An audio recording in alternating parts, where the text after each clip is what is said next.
detailed one, I mean. Okay, so today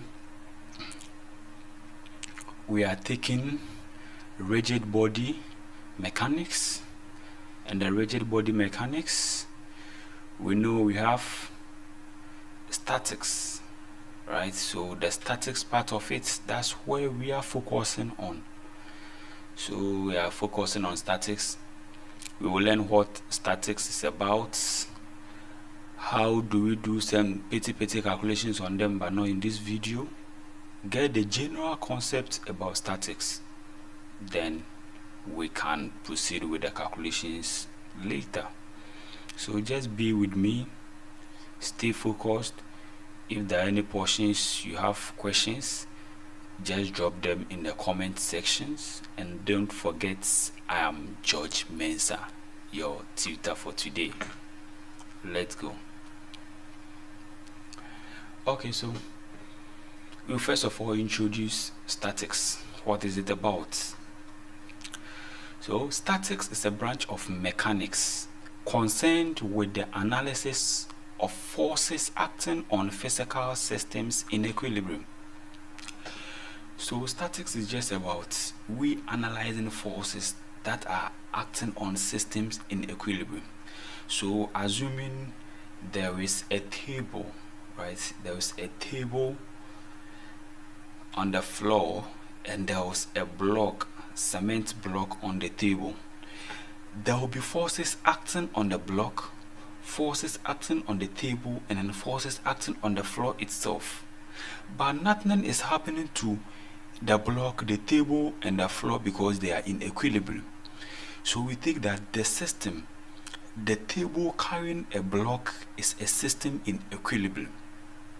Alright, I will just explain equilibrium further in the next definitions, and you get to know it. Okay, so the key principles, right? Key principles in statics is the sum of forces and moments acting on a system is zero. Right, this is the key principle that will help you to solve almost all questions in statics. Put it at the back of your brain. The sum of forces and moments acting on a system is zero. Don't forget, when we're about to solve questions, I'll bring it up again. When there's need for it to be mentioned again, I'll mention it. Okay, so just follow me and let's proceed. So application of statics. Where do we apply statics? Think of it and let's see if it is relatable. So civil engineering, or engineering into brackets civil and mechanical. Yes, civil engineers build magnificent buildings, they raise skyscrapers, bridges, interchanges, and a lot. Mechanical engineer build systems, right? Vehicles, motorbike, engines, and those things. We consider these statics a lot. Even building the chassis of cars, we consider statics, because the car is going to support human being seats, the engine weight, and a lot. So we have to take into account the kind of forces that are going to act on those metals, the materials we are using. Can they support the weight? What's going to happen if the car should move over a speed ramp? What's going to happen? So we put all of this into account. Okay. Architecture. Yes, architecture is they raise buildings and stuffs. So they also ask civil engineers. So architecture and civil engineering, like, they move hand in hand, right? Civil engineers are into road constructions, interchanges, overheads, and those stuff. While architectures are into building of magnificent buildings, right? Raising like 10-story buildings, 15, 20, just a lot, some towers and a lot. So they also do a lot of calculations. So if you are dodging statics, so you want to do architecture, my sister, my brother, come back to the engineering. Come back to the engineering. We are all in the same page, okay? So architectures. Then physics, the physicists also, they do a lot of calculation on statics. I don't know if you could recall during SHS mechanics experiments. Let's say you want to design a seesaw or a beam balance for maybe a certain industry, or physics practicals, right? You see that a 1 meter rule is balanced on a sharp knife edge, and you'll be putting some weight, 20 Newton at one end, 10 Newton at the other end. You'll be adjusting the length of the ruler to balance it. Yes, that's statics in place. Okay, you want to balance it, you want to put the ruler into equilibrium. That's it. Okay, so you see statics is everywhere. Then to purpose, we've learned about application of statics. Why is it important for us to learn about statics? Is it necessary? Yes, statics is very important in our daily routine, right? It ensures structures can withstand loads without moving or collapsing. So with statics, you will be able to design, raise, build magnificent building systems without collapsing, because you have taken time to analyze the kind of forces that will be acting on the system, and the system has passed the test. So there's no need you will raise a building, you raise a system, and it will collapse. It means you didn't do your calculations well, you didn't apply your statics well. So if you could see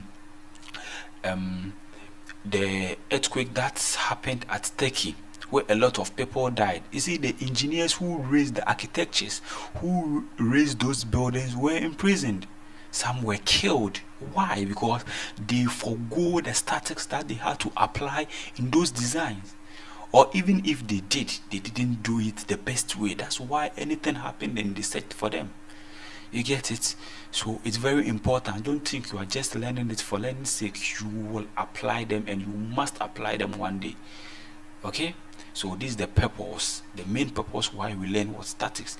To ensure structures can withstand loads. When we talk of loads, let's say forces, right? They are the forces, without moving or what, collapsing.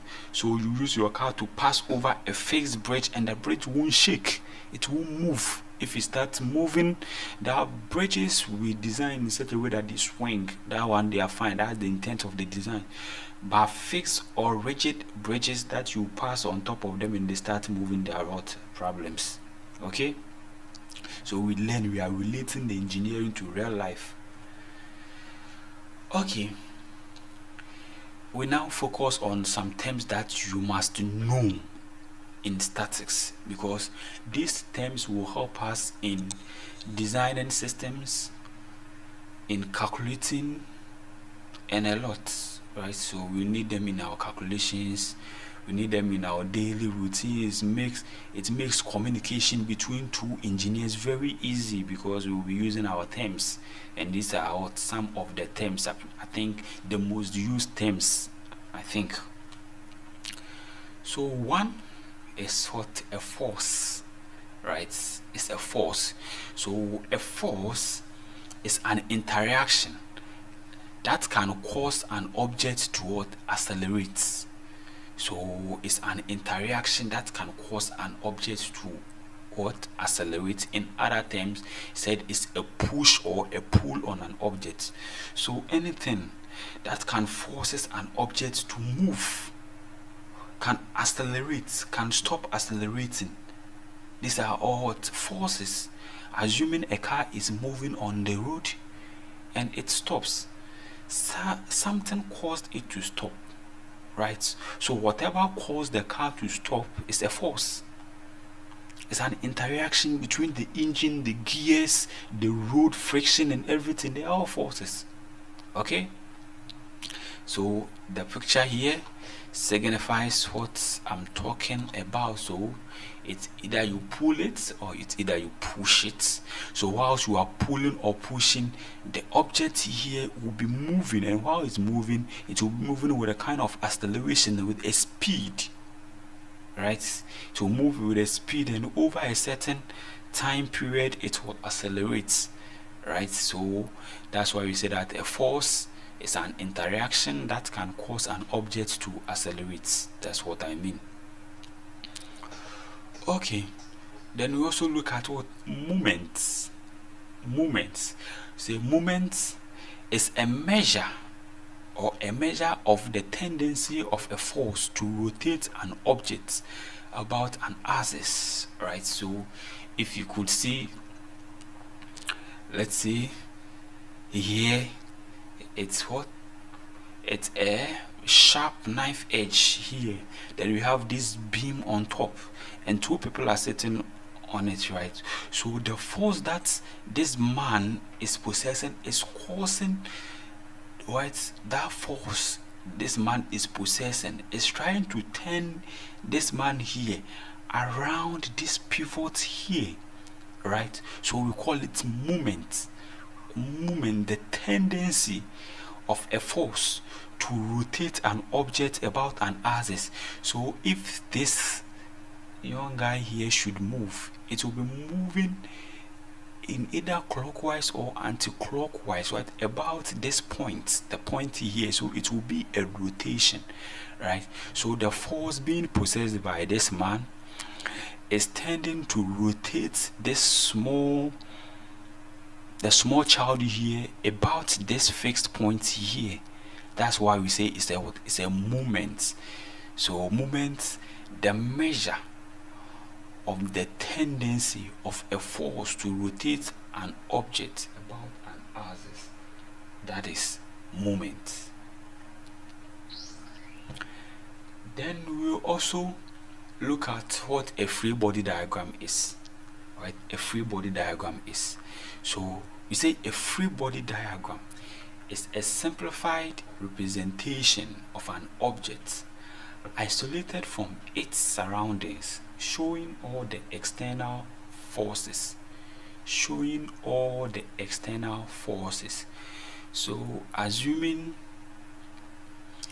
there is a block and someone is sitting on that block, right? The block already is exerting a force on the floor, and another person sitting on it is also exerting another force on the block, thereby increasing the force being exerted on the floor. So if you want to calculate something like this, if you want to calculate the total force on the floor, we cannot bring the human being into our calculation. So we have to reduce the human being, whatever force the human being is exerting, we have to represent it with arrows or a free body diagram. You have to take the human being, because we can't draw the human being, its pusher and stuffs, right? It will make the situation cumbersome. So we take away the human being and represent it with something simpler for us to calculate. That's where the free body diagram comes in. So we reduce it from a space diagram to a free body diagram. Do you get it? So what is a space diagram? This is a space diagram, right? So space diagram, a visual representation of an object including its surroundings, showing all external forces acting on the object. So you see the car is on the road, it's showing the force and force forced on air from the car, right? So the car is moving through the air with a certain kind of force, so that force is being exerted on the air, right? And then the air is also exerting certain kind of force on the car, that's the drag, right? And you see that as the wheels are moving, the road is also coarse or rough, so there's friction, right? There's friction between the road and the tires, right? And then there's a force that the wheels are moving with on the road. So when we have to calculate something of this sort, it will be cumbersome. So we reduce it back to what? A free body diagram. We reduce the whole of this back into a free body diagram to aid our calculation, to help us get a correct figures, values, to analyze, get correct representation of whatever we want to do. Okay, so that we can do with ease and calculate without focusing on the space diagram but rather the free body diagram. Then we talk of equilibrium. We made mention of equilibrium earlier, right? Equilibrium, when I was defining statics, I made mention of equilibrium. So what's equilibrium? It's a state where the net force and the moment on an object are zero. So the states when the object is very fixed, rigid and stable. The object is not tilting, the object is not what? Moving. That's where we state. So what the object is not tilting, that's it, the moment on the object is zero. When the object is not moving, we say that the net force is what? Zero. Alright. So if we could analyze this, right? If you are to analyze this one, you could clearly see that from here, right, from here, so that from here, when we are analyzing forces in this direction, right, forces in this direction, we are talking about the net force, right? So we have 5 newtons moving this way, and we have another 5 newtons moving this way. So assuming we defined, is if fix this before we are now starting solving problems, right? So the summation of forces in, let's say, the x directions, right? Summation of forces in the x directions, right? So if we take the force to the right to be positive, so anything moving in this side should be positive, right?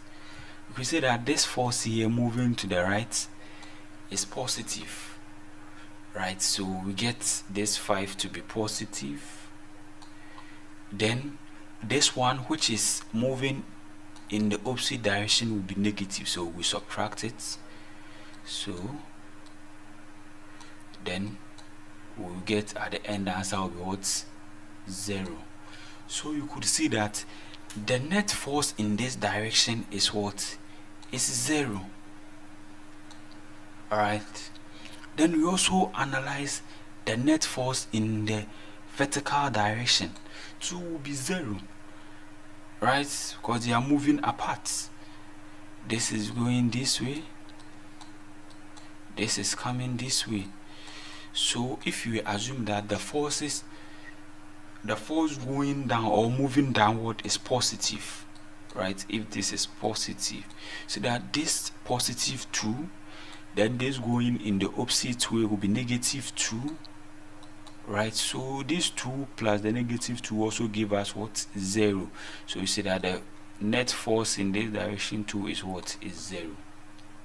So right, so since all forces or the net of forces on this object are all 0, we say that this object is in what? Equilibrium.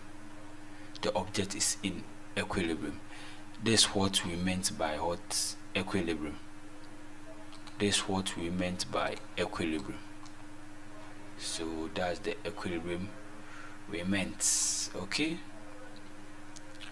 there's the equilibrium we meant as we talk. So let's proceed. Okay, so now we also introduced ourselves to particle, what a particle is, right? So when it comes to engineering, a particle is an idealized object that has mass but occupies a negligible volume. So we say that it has only mass but its volume is what? Negligible. Its volume is negligible, right? So in this case, particles don't have density. In engineering, particles, they don't have density because they don't have volume, or the volume is small to the extent that it's negligible. Then a rigid body. We say rigid body too is an idealized body. Why do we say bodies are idealized? Idealized because it doesn't happen, or they don't occur in real world. They don't happen, but we what? Assume. Okay, so a rigid body, an idealized solid object in mechanics that does not change in shape or size under the action of forces. right? So they don't change in what? They don't change in shapes, or they don't change in shapes or size under the actions of forces. Okay, so anybody that you'll be using it to do work, but it won't change in its shape, or its size won't reduce, we say it's a rigid body. And ideally in the real world they don't occur, but we ought assume. So these are some of assumptions we make. So a particle is an assumption, a rigid body is an assumption. Okay, then you also have to know what a scalar quantity is, right? So a scalar quantity, so it's a physical quantity that is fully defined by only magnitude. So a quantity that's only defined by its magnitude, right, is what we term as what? A scalar quantity. So we have temperature and mass being example, right? As soon as you get 25 degrees Fahrenheit, 25 degrees Kelvin, that's all temperature needs. It doesn't need anything to what define it. As you give that way, that value, that amount, it is what defined. We don't seek for its direction. In what direction, either left or right, we don't care. The same way happens to mass. Once you weigh something and you say it's 20 kilograms, it's 20 kilograms. We don't check where you weigh the objects, where the object is moving, the direction it's facing and stuff. You don't check that one. So we'll say they are being defined by only their what? Magnitude. But when we talk of vector quantities, they are what? Defined completely by their magnitude and what? Direction. So a physical quantity that is fully defined with both magnitude and direction, example as velocity, right? The velocity and a force. So velocity and a force, they are fully defined by what? Both their magnitude and what? Directions. They have both y and x directions, right? You have forces. So we have 20 newtons were either to the left, to the right, to the negative x-axis, to the positive y-axis. Was it climbing? Is it to an angle? Yes, velocity too, the same way. So we say they are what? Vector quantities. They are vectors. Okay, so this is your assignment, a small one. So the assignment reads: differentiate between space diagram and free body diagram with respect to 1. Dimensionality, 2. Complexity, then 3. Forces. So when you are done with your assignments, kindly locate my email under the description